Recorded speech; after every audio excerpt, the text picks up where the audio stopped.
Lu sarapan nggak sih kalau pagi? Udah tadi udah. Sarapan. Tadi udah. Ya, tapi nanti gua pesen juga nggak apa-apa.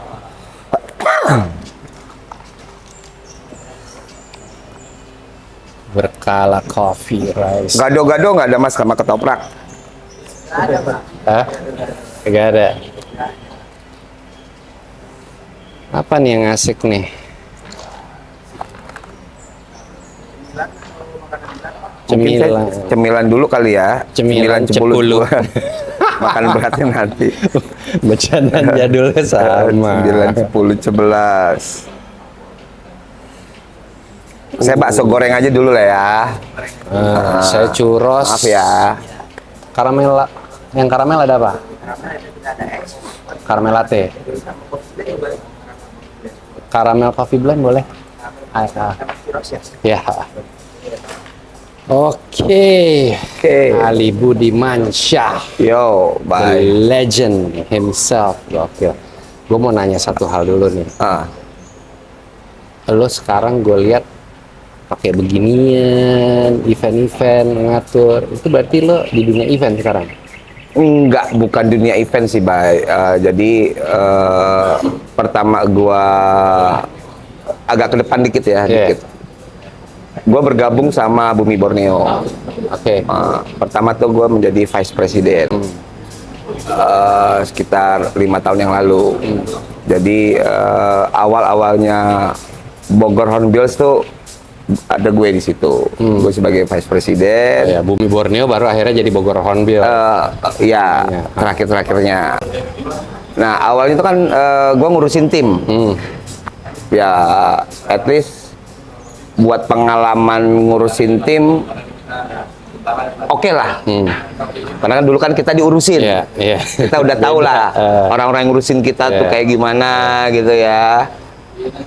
Nah, sekarang kita ngurusin pemain-pemain sama memanage manajemennya. Sambil beberapa tahun berkembang. Akhirnya kan sistem IBL kan berubah. Home and away. Jadi manajemen itu terbagi dua. Tapi tetap satu manajemen. Tapi job desk-nya terbagi dua. Ada yang buat tim, ada yang buat home. Nah, di tim ada manajer. Di gue game director.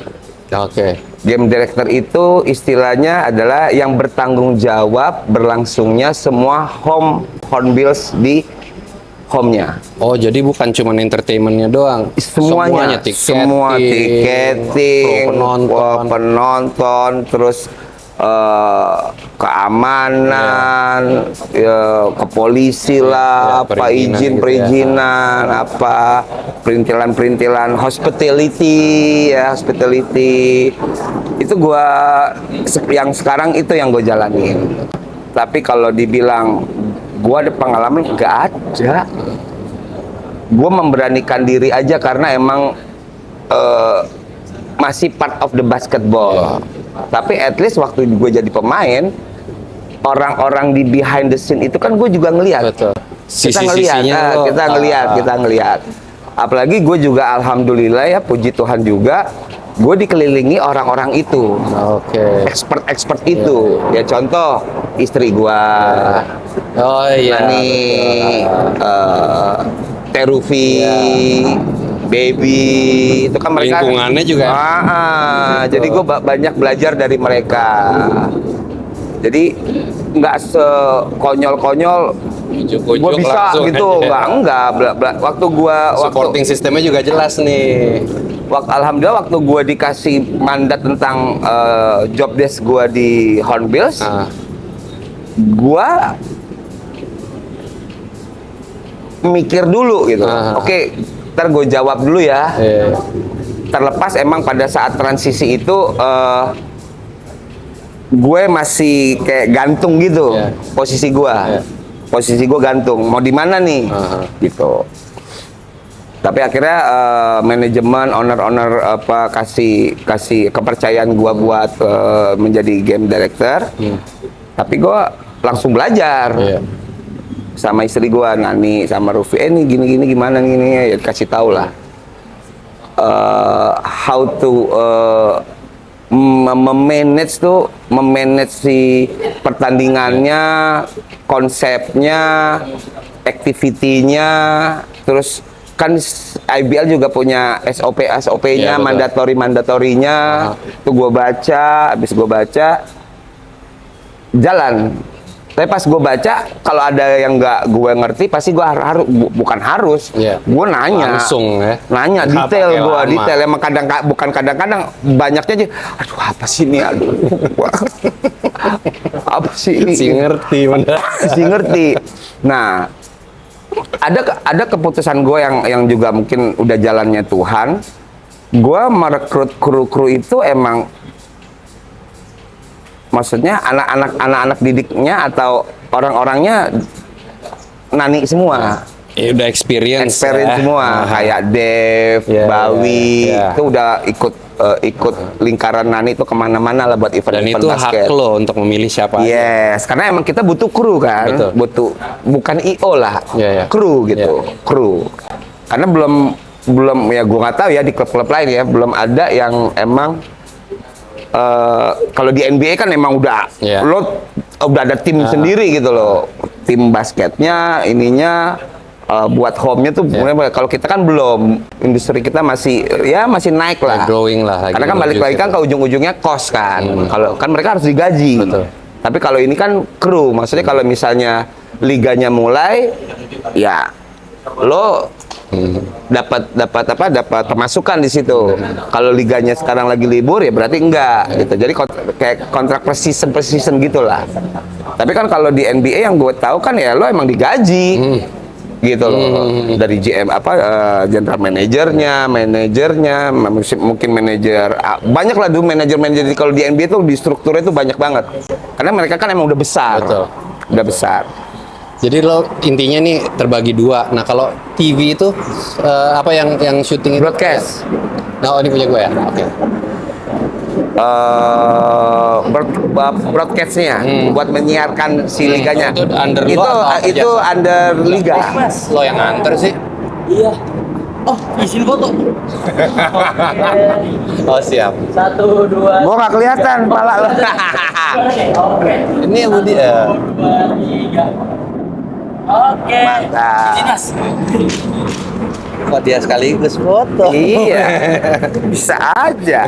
Ngambil momentumnya boleh, in frame-nya boleh. Oke. Apa gua sampai lupa kan lu ah?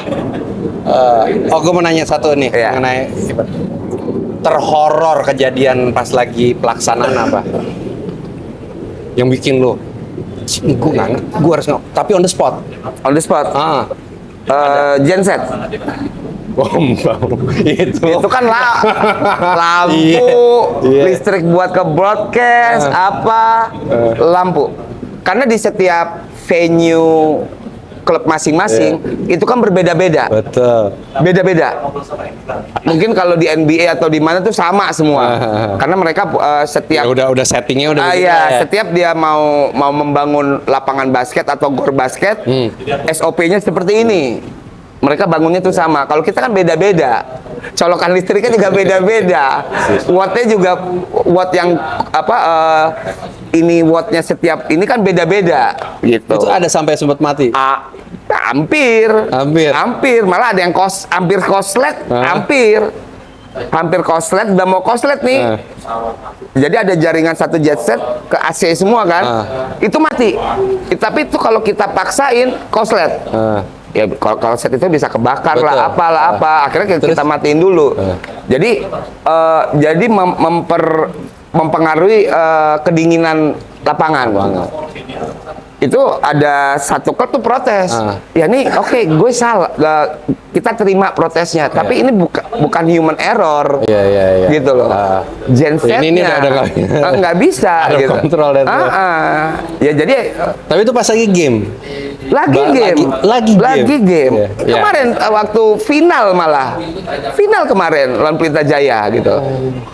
Ya jadi ininya mereka, wah disengaja gini. Enggak disengaja, ini emang bener. Oke, malah jadi. Iya, ini emang bener. Tapi kan itu kan sengaja kali juara tuh. ya kalau juara kan ya Iya, emang udah rezeki lah ya. Tapi kan yang tadi gue bilang gue karena gue belajar sama orang-orang expert di Indonesia ya basket ya, hospitality, terus kenyamanan apa semua itu di atas segala-galanya. Karena kan kita gimana caranya tamu kita, klub yang bertandang ke sini ke Hornbill sama penonton yang ada di lapangan itu menyaksikan lapangan itu nyaman. Itu kan gue datang tuh ya game itu tuh. Lu datang. Gue nggak tahu ada masalah apa-apa. Ya, itu kan kelas. Itu kan iya. Ya kalau dibilang panik ya biar kita yang panik aja, penonton santai aja gitu loh. Penonton santai aja. Penonton santai aja. Benar. Dan gue juga gue banyak belajar juga sama kru-kru gue, sama Dev, sama Bawi ya. Mereka tuh bisa membuat gue tuh tenang gitu. Kalem, membuat situasi. Kalem, tenang. Kalau gue sih panik, gue panik. Tapi nggak nunjukin. Ya, karena kan gue harus, wah jalan ke sana, jalan ke sini, jalan ke sana gitu loh. Kalau emang situasinya under control dari technical meeting, GR sampai eksekusi itu clear, nggak ada masalah, ya paling gua di sekretariat. Kan ada memonitor semuanya, gitu. Tapi kalau ada masalah, masalah itu pasti ada di setiap venue. Klub-klub itu pasti ada. Malah ada yang didenda, ada apa? Karena kan bukan one prestasi ya, maksudnya lo mandatory SOP IBL, tapi nggak lo jalanin, gitu loh. Kalau gue orangnya, ya mungkin gue sedikit kaku, tapi kaku gue tuh buat ini jalan bener nih. Tapi bukannya berarti gue nggak fleksibel juga. Bisa gue fleksibel, tapi kan ada fleksibel itu ada grade-grade-nya. Apa yang bisa kita lakuin gitu loh. Kalau misalnya grade A gue nggak bisa, gue bisa nih yang grade B nih dengan kemampuan finansial atau gimana. Oh ya udah yang ini aja deh. Maksimalin. Toh sebenarnya hasilnya sama aja gitu. Kan balik lagi, Bay. Setiap klub kan ininya beda-beda. Mungkin gue kalau misalnya kayak Pelita Jaya atau Dewa, ya udah mungkin nih semuanya yang premium. Cuman kan kalau Bogor Hornbills kan kita masih pelan-pelan. Semua tuh butuh penyesuaian lah. Tapi tidak mengurangi kualitas yang mau sama IBL gitu. Standarisasi tetap terjaga. Betul. Lo selain di IBL ada kayak gitu-gitu juga nggak? Di event lain mungkin? Nggak ada ya, benar-benar udah fokus di situ. Betul. Cuman karena di sosmed gua banyak keluar, misalnya gua posting tentang itu, jadi juga banyak tawaran juga nih. Tapi gua nggak apa ya? Gua ambil nggak? Ya gua kasih aja ke kru gue, udah ngambil atau mana nih? Oh ntar kantor badan ini ambil. Gitu. Ini baru ini kan mau Panglima Cup. Itu kan si orang-orang TNI kan minta bantu gue. Mas Ber. Mas Ber. Panglima Cup buat Mas Ber ya. Mas Bu, tolongin gue dong gini-gini. Aduh. Mbak, badannya aja, badannya. Tapi mereka ke gue gitu. Tapi at least kan once kalau gue mampu, gue kerjain. Tapi kalau gue nggak mampu, kenapa nggak ada salahnya dong kasih yang mampu gitu. Toh sebenarnya balik lagi kan ini buat basketnya juga gitu loh. Nice. Itu gue nggak kepikiran aja lo melompat dari di lapangan terus masih di dunia basketnya seperti itu, karena as people know, seorang Ali Budimansyah itu, gue balik dulu deh, gue mundur dulu. Orang udah banyak yang melupakan masa lalu basket kita. Ya sosok-sosok itu, gitu. Bukan melupakan, tapi nggak ada bridgingnya, gitu. Dan gue rasa gue mau orang paham dulu seorang Ali Budimansyah itu dulu siapa, dari versi kacamata gue. Gitu.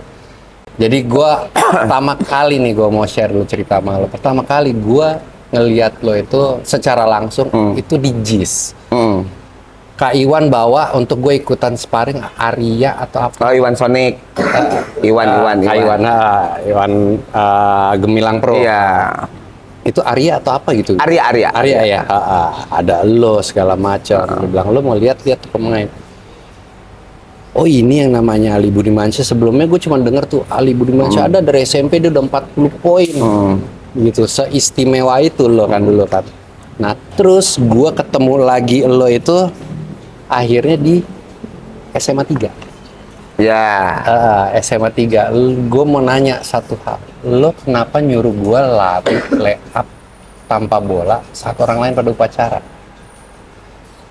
Lo kalau nggak inget sih lo rese sih lo emang lo. Nggak. Apakah itu tradisi? Ingat. Ya sebenarnya itu part of tradisi juga. Kalau zaman gue, waktu gue kelas 1 nih, dulu penataran ya, penataran P4 ya kalau nggak salah. Gue sama Krisdayanti itu disuruh gelantungan di ring, loncat. Sini lo. Abis ini kan apa jadwal sholat bersama kan, masih pakai sarung dong, terus nyeker dong. Lo tahu lapangan basket yang ini kan yang di tengah kan ada. Bukan 1, yang di 2, tengah, 3. yang pintu gerbang, kan sini ada lapangan basket, lapangan basket pertama, terus lapangan luas, lapangan basket kedua, baru lapangan basket ketiga kan.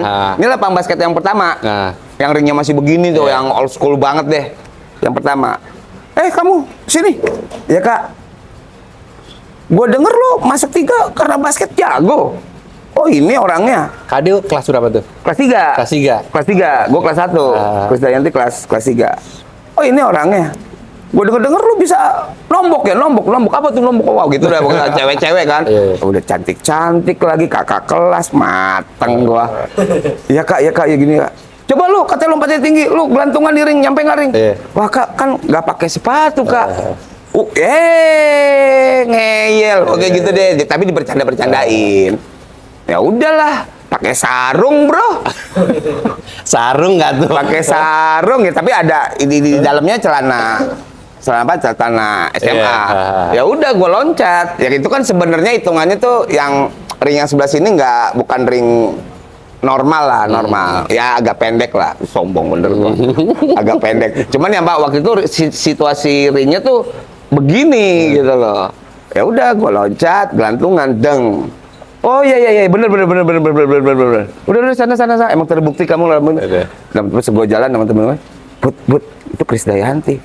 Iya gue tahu, bosa bodoh lah, orang kakak kelas lo gimana? Ya kurang lebih kayak gitu waktu. Kalau lo ya gue sebenarnya itu iseng aja. Lagi upacara. Iya iseng aja. Sini. Lagi upacara. Oh iya. Asli lagi upacara, gue disuruh lay up, Vin. 100 kali ya, walaupun gue cuma berapa puluh kali, tapi lay up nggak pakai bola. Oh iya keren, gue berdua sama almarhum Ricky Cakra. Iya. Gitu. Ini churros. Ya, ini churros, bakso goreng. Oke. Bakso goreng ala berkala. Thank you. Thank you mas. Ya. Tapi kan gue nyuruh lo kan gue nggak songong. Nggak, lo ketawa aja. Ketawa aja. Buat lucu-lucuan aja. Dibikin dipaksa untuk terkenal dan menerima beban itu secara langsung baru masuk kan bagian basket. Iya kan semuanya jadi nengok kan semuanya. Langsung dikasih beban itu. Gila sih emang. Gue ada satu foto nih. Ini kita barengan. Lo ingetin kan? Nanti gue tayangin di. Oh iya, yang kita ke Jerman kan. Betul. Yang kalau misalnya di hotel tek. Ini bayar berapa? Kayak malum orang Jakarta. Ke Jerman main pencet aja. Ini pertama kali nih gue keluar negeri dari basket. Nah, ini lo pernah nggak 3-on-3 atau kegiatan yang mewakili Indonesia yang berupa 3-on-3 sebelum ini? Ada. 3-on-3. Sebut aja ya. Gak apa-apa. Adidas. Waktu ada pemain NBA ke Indonesia, terus ada kan gua brand ambasadornya. Terus ada ikutlah kita ada kompetisinya Adidas di Pasaraya, Pasaraya ini. Sarina itu Tamrin. Betul. Tempat. Nah, itu juga awal-awal gua ya mulai ikut 3 on 3 ya. Awal-awal ikut 3 on 3. Nah, ini kalau nggak salah Yang keluar negerinya ini yang ini nggak keluar negeri, yang pertama ini. Kalau yang Adidasnya emang di Jakarta, di Jakarta. Kayak ini pertamanya. Dan yang pertama juga keluar negeri, maksudnya 3 on 3. Internasional. Ini bukan Asia kelasnya. Enggak, kita itu kan kejuaraan dunia. Betul, kejuaraan dunia. Maksudnya event dunia lah, event dunia. Ini kan promo sepatunya Shaq. Oh iya, Reebok saya. betul. Reebok Gue yang saya. lupa ya. Iya ini Reebok bener. Kita lihat Shaq-nya Betul, ada. Oh iya, gue dengan gaya anak Indonesianya manjat di atas ring untuk ngelihat langsung kita doang orang Indonesia yang manjat-manjat. Iya. Nah ini gue yang kalau yang sama Olaf sama ini gue sebenarnya lagi persiapan PON, persiapan PON ikut sini, gitu. Masih proses preparation buat PON. Itu 96 ya? 95 ya, 95. Gue baru masuk. Iya 95 bener, karena PON-nya 96. Iya, lo kelas 3, gue kelas 1, gue baru masuk. Kita lagi ikut turnamen. Gue akhirnya ngerasain satu tim sama lo tuh baru di situ. Satu game, berangkat ke Jerman, pulang-pulang lo nggak satu tim lagi sama gue, udah pindah sekolah. Iya ke Ragunan. Karena gue 4 bulan atau 4 bulan sebelum FTF Tanas, dulu kan zamannya FTF Tanas. Gue sama Pak Tahir udah bilang, Bud, kayak lo kayak nggak lulus deh. Karena kan kepala sekolahnya baru kan, Pak Julius dari SMA 70 kan, yang akademik banget gitu loh. Kan gue dan lo rutin sekolah gitu, rajin gitu. Akhirnya gue dibilang, lo kayak susah lulus nih, lo pindah aja ke Ragunan deh. Ayo Pak Ter, masa gue nggak lulus lah. Akhirnya gue pindah aja deh. Gitu. Akhirnya gue pindah 5 bulan sebelumnya gue pindah. Terus gue FTF Tanah di sana. Tapi selama 5 bulan itu kan gue beberapa event gue main buat Ragunan. Gitu. Ya kita sempat ketemu Ragunan lawan SMA 3 2 sama tuh 2 kali menang Ragunan, 2 kali menang SMA 3. Karena jujur gue masuk SMA 3 itu nomor satunya karena lu. Jadi pas lu pindah itu tuh kayak bangke, gue mau nimba ilmu dari lo tapi lo nya cabut. Salah itu. Kepala sekolahnya. Parah. Kepala sekolah. Maaf. Nah, terus masuk di liga, gue mau nanya, kita ini saling kenal tapi kayak seakan-akan musuhan. Apakah itu hanya karena SM dan Aspak, IM dan Aspak antara itu, atau menurut lo itu sebuah kultur dulu? Kita cuma berteman sama satu tim aja. Maksudnya di lapangan. Kalau gue orangnya tuh yang apa sih istilahnya ngalir gitu aja. Toh sebenarnya kalau kita ketemu ya kita fine aja. Karena kan emang kalau dulu kan belum ada kultur yang ya udah mingle sama-sama mingle gitu ya. Kalau dulu SM Aspak ini gitu loh. Kalau zaman sekarang ya alhamdulillah ya itu positif, maksudnya beda klub tapi tetap berteman apa gitu. Ya itu hal yang positif, tapi kan emang zamannya dulu ya nggak begitu gitu. Zaman dulu ya nggak begitu. Zaman dulu emang dibikin suasananya mungkin dari NBA-nya sendiri juga kita patokannya NBA kan, Bad Boys, kan role model juga. Jadi knowledge kita kan pada saat itu kan NBA gitu loh. Tapi hari Jumat sampai Senin baikan. Itu sebenarnya ya maaf ya. Waktu kita selesai seri, kita clubbing, ketemu fine-fine aja kan sebenarnya. Sering terjadi juga. Benar. Sering terjadi juga. Lo mau kadang-kadang kalau berantem kita bersatu padu kok. Iya. Di luar ya maksudnya. Iya. Banyaknya ada yang digangguin di luar kita saling membantu. Iya, banyaknya kan gara-gara Kelly tuh. Sebut nggak tuh? Ya Kelpur ya. Tenang, abang di belakang, abang. Perbedaannya, lo kan juga sekarang karena lo terjun langsung di basket ya. Perbedaannya era dulu sama sekarang secara yang positif apa, secara negatif, atau yang apa yang bisa didobrak di era sekarang tuh apa? Basket ya, technically Basket dulu deh. ya. Technically dulu. Skill wise, Jadi ini anak zaman sekarang tuh banyaknya pengen instan. Karena pressure dari parents. dan informasi juga banyak. Harusnya banyak. Ya, ya. sekarang contoh awal-awal sosmed Ya. masuklah. Kan waktu itu kan gue masih ngelatih di salah satu akademi lah. Terus gue latih nih cara dribble. Tapi kan gue ngelatih cara dribble itu kan gue breakdown dari bawah dulu, pondasinya dulu. Ya.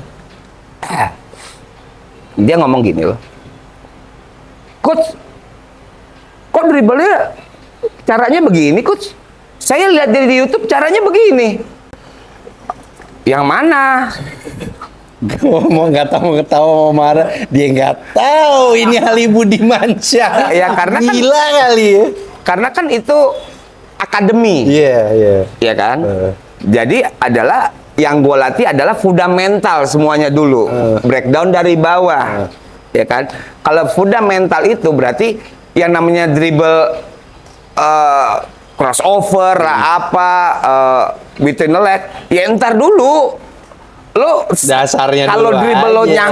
nyangkut apa lepas sih sama juga Betul. bohong gitu loh. Gue ketawa tapi gue nggak marah, kalau gue ketawa aja. Gemes aja, Iya. gemes.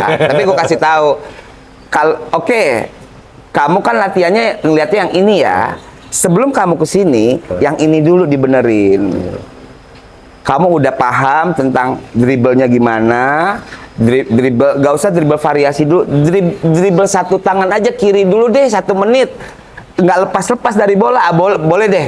Kita naik level lagi. Nah maksud gue tuh setiap drill itu harus di breakdown dulu ke fundamentalnya ke bawah. Abis itu baru naik level.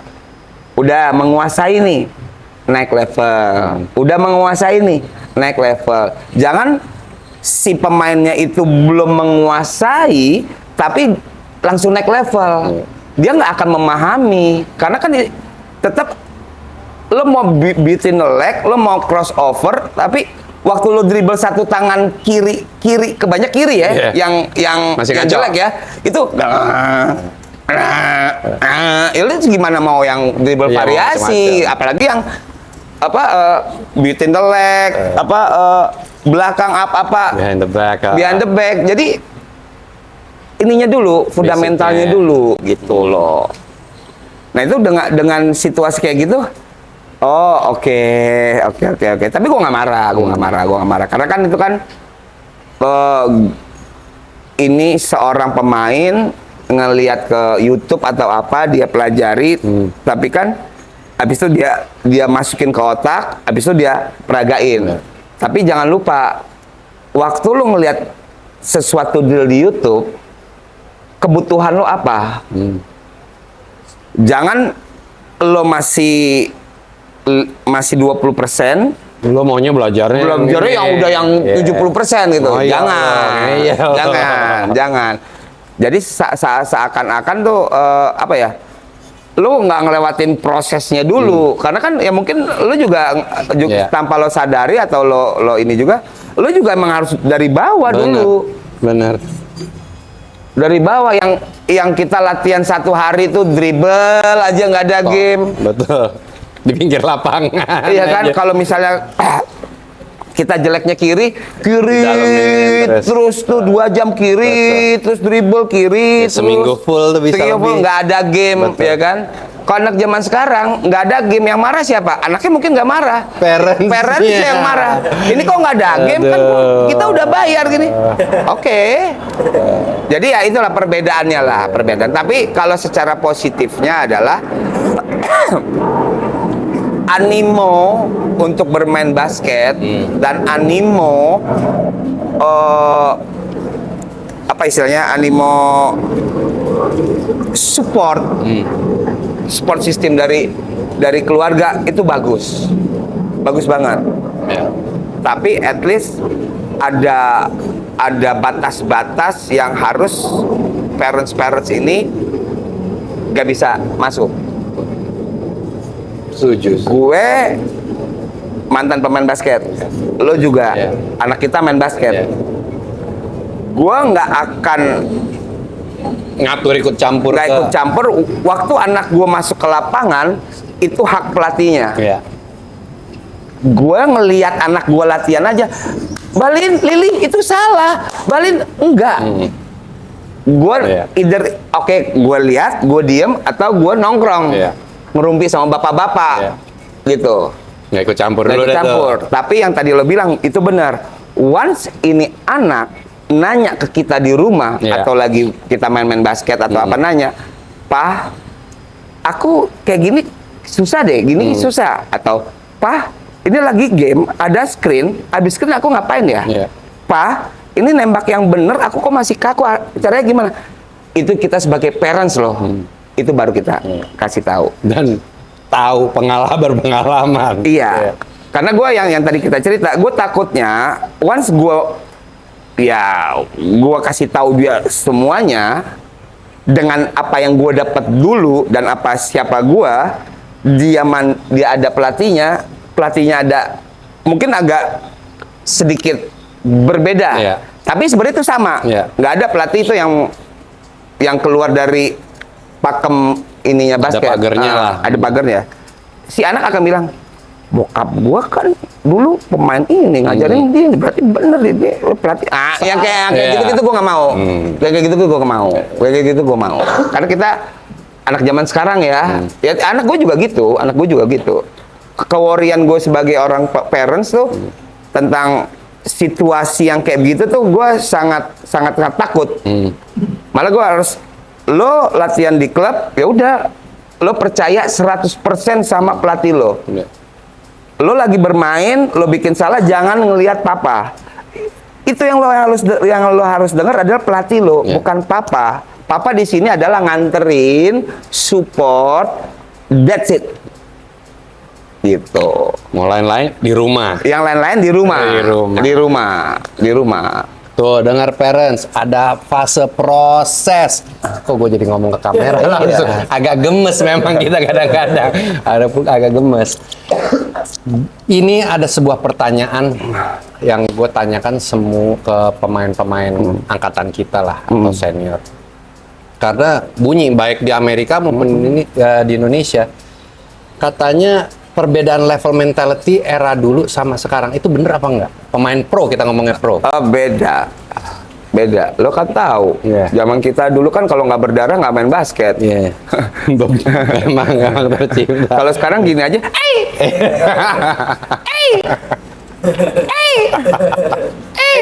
Maka dibuat FIBA juga buat peraturan kan sekarang kan, gitu. Maksudnya kalau zaman sekarang kan oke, lebih memprotek si pemain dari apapun itu. Tapi jauh lebih manja jadinya, gitu. Ya sama juga akhirnya kan ke tingkat yang paling bawah juga, gitu. Makanya kayak ya anak-anak didik gue dulu atau yang pernah gue latih. Iya, lo berdarah apa itu part of the game, part of the practice. Malah waktu kita latihan. Tapi kan Kak, kalau kayak gitu bukan basket itu mah. Ada keras, ada kasar. Ini betul. Ada keras, ada kasar. Betul. Kita mau yang mana? Kalau kasar tidak diperbolehkan. Kalau keras harus siap. Harus. Waktu kita latihan preparation aja, latihan preparation itu aura latihan aja harus 1:1 sama game. Betul. Harus 1:1. Ya intinya pas latihan, ya pas tanding ya itu latihan. Itu latihan. Latihan kita, nggak bisa enggak. Kan ada kalau misalnya, ya gue nggak tahu nih jam apa kan belajar ya. Waktu latihan, jaga, jangan Awas, diambil. Hati-hati. Enggak gitu. Enggak gitu. Tapi si pemain-pemain harus diarahin. Emang itu harus berulang-ulang ya. Yang ngambilnya gimana? Kalau udah posisi gimana ya bener jangan diambil. Tapi emang kalau sama-sama loncat diambil, body contact di atas atau gimana, ambil aja. Itu kan bagian dari pressure. Waktu latihan lo nggak ada pressure, waktu main ada pressure, lo bisa adaptasi nggak?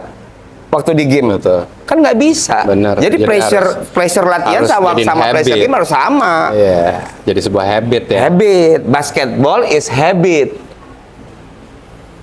Terberat lawan tim terberat era lo tuh siapa? Bineka kah? Buat gue, Atau mungkin pas lo belum masuk aspak lo. Buat kan gue seperti sih, gue nggak pernah mikirin terberat waktu zaman itu ya, nggak pernah mikirin ini tim ini terberat, lawan ini berat, enggak. Waktu zaman gue dulu ya kalau karena belum ada apa-apa sih, Bay ya. Sosmed apa-apa nggak ada lah. Padahal ada pager. Itu juga belakangan. Nggak ada mikir gitu. Semuanya berat. Semua berat. Karena gue percaya, mungkin teman-teman zaman gue percaya, anak zaman dulu IQ-nya jauh lebih bagus dari anak zaman sekarang. Karena zaman dulu latihan fundamentalnya tiap hari, jor-joran tuh udah nggak ada every day. Kalau anak zaman sekarang, gue kasihan dengan situasi yang ada anak zaman sekarang. Mereka latihan seminggu 2 kali, Sabtu sama Minggu. Kenapa Sabtu sama Minggu? Karena di weekdays dia sekolah pulang jam 4, jam 3, jam 4 harus les. Kita kan zaman kita dulu pulang jam 12. Ya kan jam 12. Sore latihan. Ya kan? Ya kayak model sama lo sama gue, kita pagi sebelum sekolah. Nah, ya udah. Yang lain enggak. Udah, itu dari kita ada colongannya kita. Dari Senin sampai Minggu. Kalau misalnya punya pacar yang ngambek, kita putusin. Next. Kelar. Gitu. Kalau zaman sekarang, aduh. Entar kan latihan, entar enggak. Tapi bukannya ya kan kita menyesuaikan sama era sekarang lah gitu loh. Makanya yang tadi gue bilang IQ anak zaman dulu lebih bagus dari anak zaman sekarang. Karena itu kan apa tuh istilahnya volume. Iya. Kita volume beraktivitas basketnya ya. Kita nafasnya udah basket biasanya kehidupan ngobrol dan lain-lainnya. Tapi bukannya anak zaman sekarang IQ-nya jelek, enggak ya. Kalau dulu tuh hampir semuanya tuh IQ-nya tuh main cheatingnya. Betul. Dulu kan ada cia-cianya, ada apa. Bener. Anak zaman sekarang ya Allah mah polos amat. Bener. Lo jangan ketawa-ketawa, Vin, lo kan anak basket lo. Yang udah numpang foto lo. Bayar lo. Gua makan bakso dulu nih. Gua pertama kali nih ya dapet trik dari seorang Ali Jar, tangkap Jar. Dari seorang Ali Budimansyah. Gue defense. Gue lagi latihan di Bulungan nih, gue tutup. Dia keluar, gue samperin keluar. Tarik. Lewat aja dia dong. Itu gue juga dapetnya dari Mbeng. Emang kita dikerjain dulu ya. Ya kan jaga deny kan. Ya lo deny aja. Tarik aja tangannya gini. Ya udah. Sambil jalan, diketawain mampus-mampusan gua. Dia dengan gaya belum ada McGregor, dia udah begini. Terinspirasi. Asli. Tadi bilang zaman dulu nggak ada sosial media. Dan banyak juga yang bilang, kalau zaman dulu ada social media, seorang Ali Budimansyah, jangankan 500.000 followers, 1 juta followers aja udah pasti ada. Betul, Bang? Betul, ada. Tapi nongkrongin dia di grup kan nontonin sama Romi Tanaka. Sama Romi Tanaka gitu. Ada pelan-pelan ada yang nontonin kita. Kamu penonton bayaran ya?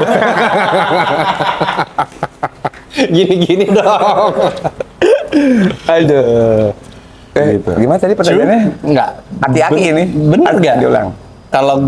Kalau menurut gue, iya, seorang Ali Budimansyah 500.000 followers aja 1 juta gue iya. Oke, gini. Gue ya, kita ngomong gue ya. Gue nggak terlalu sebenarnya, apalagi zaman sekarang ya, atau nanti di compare sama zaman gue. Gue nggak terlalu suka sosial media. Maksudnya sosmed lah, nggak suka. Semua yang ada di sosmed gue itu, IG lah apa, itu lebih banyak arahan dari istri gue. Lo posting dong, lo ini dong, ini. Postingnya gimana? Repostnya gimana? Jujur ya. Makanya kan kalau lo perhatiin postingan-postingan gua, itu kan banyak repost aja. Ya cuma repost doang, udah tahu caranya udah repost aja. Cuma yang gua buat sendiri atau 10-15%, Bay. Tapi kalau misal ditanya, lo mendingan zaman dulu atau zaman sekarang? Gue lebih seneng zaman dulu karena belum ada trigger negatif. Ya, jadi kita tuh fokus. Basket fokus, main fokus. Dan dulu kita misalnya mau ke kota-kota kemana, kita tuh ngobrol di airport, di mana kita ngobrol. Kalau sekarang lo lihat, nunggu di airport. Orang kita ngobrol, sama handphone masing-masing. PUBG lah, apa nggak ngerti. Kadang-kadang, woi! Udah gemes duluan. Jadi gua ada cerita, waktu gua 2019, kan gua megang 3x3, tim nasional buat SEA Games Manila. Kan kita tryout kemana-mana lah, ada tryout keluar kemana-mana. Itu tuh gue paling tapi gue juga nggak bilang, lu kalau ini lo ngobrol lagi ini enggak ya udah nggak apa-apa, is okay. Itu gue sebenarnya paling sebel, kita lagi nunggu flight, itu sendiri sana, mungkin 3 orang duduk sama tapi nggak ngobrol. Tuh ada satu kali tuh gue bukan kesel lah, lucu sebenarnya, gue teriak aja. Woi, kita nih tim basket. Woi. Ketawa. Gua kan orangnya kan sableng juga, biar bertempat rame, kalau gila-gilain aja udah. Ya kayak gitu-gitulah. Maksudnya itu suatu trigger tuh harus dikurang-kurangin aja sih. Jadi lebih bagus tuh berkomunikasi tuh kayak nongkrong langsung atau anak zaman sekarang lo ada kelas ya. Coach punya kelas buat preparation, ya kan? Habis itu lo masuk ke kamar buat istirahat. Nah di kamar lo juga harus berkomunikasi. Jangan di kamar lo, tadi tuh coach gini. Itu yang paling penting adalah komunikasi. Ya. Setuju gua. Itu yang banyak yang missing ya sekarang. Banyak trigger ininya banyak lah sekarang. Iya. Dan itu juga terjadi sama anak gua. Kehilangan untuknya anak basket, kehilangan momen-momen tertentu. Kita kan banyak cerita karena kita dulu fokus nongkrongnya, apanya, bercandaannya. Anak lo kalau mau serius di basket, gimana? Gua nggak menganjurkan ke dia.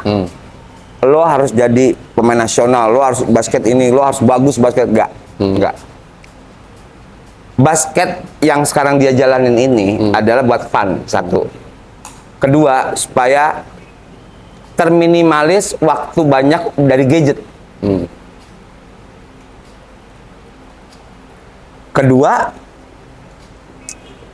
lo jangan mikirin, wah gua harus kepilih enggak. Lo nikmatin aja prosesnya. Kalau lo emang nanti bisa struggle ke atas, itu karena lu. Bukan karena gue, bukan karena apapun itu, karena lu dan karena Tuhan. Karena biar bagaimana kan kita merencanakan Tuhan juga yang ini kan. Betul. So Ustadz bener tuh ya. Luar biasa. Gue agak terharu sih. Luar dalam. Udah ketawa. Hati-hati ntar kebakar. Habis ini ke masjid gua. Tapi lo izinin ya. Kalau gue pribadi, gue nggak mau mereka jadi pemain nasional. Ini gue nggak mau. Lo mendingan apakah bisnis kayak apakah yang ngasilin duit yang karena sebenarnya kita tahu lah, jadi atlet tuh kayak apa. Iya kan? Ya. Jadi atlet tuh kayak apalah. Ya sebenarnya kalau lo sama gue pas jadi atlet sih asik-asik aja nih, secara finansial dan lain-lain juga. Tapi kan nggak semuanya ya. Zaman dulu asik-asik aja. Nggak semuanya berpenghasilan seperti Zaman kita waktu zaman itu. sekarang adalah trigger itu sosmed. Ya. Sosmed itu bahaya. Lo sebelum tanding aja, handphone itu mempengaruhi daya fisik sama ini lo juga. Konsentrasi fokusnya dan lain-lainnya tuh Iya. ngaruh. Makanya gue senang ada pelatih-pelatih yang misalnya satu hari malam ini istirahat, besok game handphone ditarik-tarikin, kumpulin. Nah. Itu gue salut sama pelatih-pelatih gitu. Malah yang kayak gitu-gitu harus harus dijalanin. Buat umur-umur ini ya, buat umur dari umur 10 sampai 14 mungkin. Kalau yang ke atas kan emang ya lo udah dewasa, lo tahu ini benar, ini enggak. Misalnya mereka nggak tahu ya udah ngeyel gitu aja. Oh, gue selalu penasaran satu nih, agak tarik mundur sebelum kita gue udah dikode-kodein terus katanya udah waktunya udah habis. Ini prime-nya Ali Budimansyah, versi Ali Budimansyah itu pas kapan?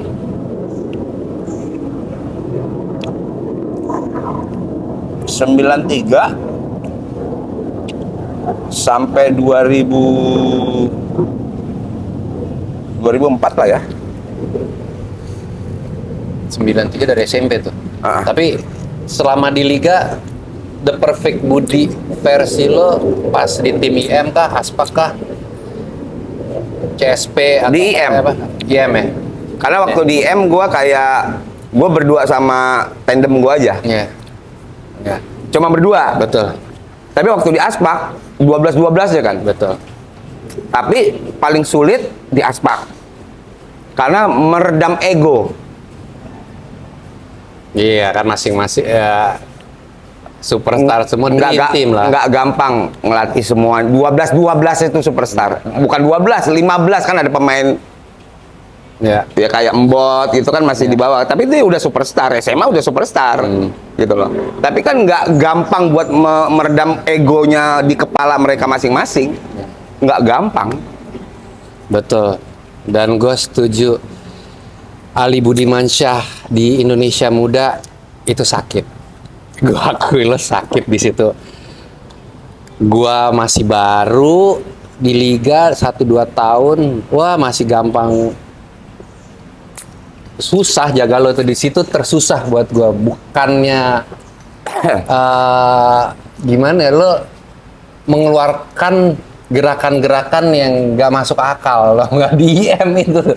Wah, Tapi- itu sih kalau ada highlight Instagram mah setiap hari lo nggak Ya jelas, tapi jelas tuh. ya alhamdulillah gue juga orangnya nggak maaf ya nggak sombong-sombong banget. Maksudnya Dikit gitu aja, dikit lah. kalau ada orang-orang yang ngocol baru gue keluarin Iya, sombong gue iya. gitu loh. Jadi even pemain Filipina, Korea, siapapun itu waktu prime-nya gue nggak ada yang bisa jaga gue.